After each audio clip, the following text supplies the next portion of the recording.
Ethanol मिश्रित इंधन धोरणाविरोधात महाराष्ट्र नवनिर्माण सेना आक्रमक झाली आहे।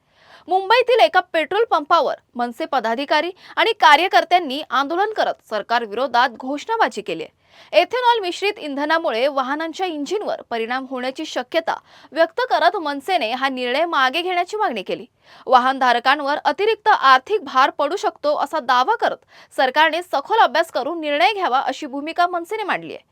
पोलिसांच्या उपस्थितीत आंदोलन शांततेत पार पडलं असून धोरण मागे न घेतल्यास राज्यभर आंदोलन छेडण्याचा इशारा मनसेकडून देण्यात आला आहे। महाराष्ट्र नवनिर्माण सेनेचा नितीन गडकरी यांचा भारत सरकारचा की इथेनॉलच्या माध्यमातून लोकांना फसवणूक होते। आज तुम्ही बघा भारत सरकार ही फसवणुकीचा कार्यक्रम करत आहेत, लक्षात घ्या।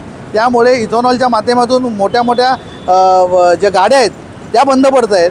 काही ठिकाणी तर कोर्टामध्ये लोक गेले, कोर्टामध्ये जिंकले आहेत आणि कंपनीला त्यांनी दावा ठोकला आहे की बाबा तुम्ही ते यांची नुकसान भरपाई द्यायला पाहिजे। नितीन गडकरी साहेब मोठ्या मोठ्या गोष्टी करतात आणि आपल्या मुलाची जी कंपनी आहे इथेनॉलची त्याचं प्रमोट करतात, लक्षात घ्या। या ठिकाणी मीरा भाईंदर परिसरामध्ये असो, महाराष्ट्रामध्ये असो, देशभरामध्ये असो, फार मोठ्या प्रमाणामध्ये या ठिकाणी गाड्या बंद पडत आहेत, गाड्यांचं नुकसान होत आहे। लोक लाखो रुपयांच्या गाड्या घेत आहेत आणि बंद पडण्यासाठी घेत असतील, शोकांतिक आहे।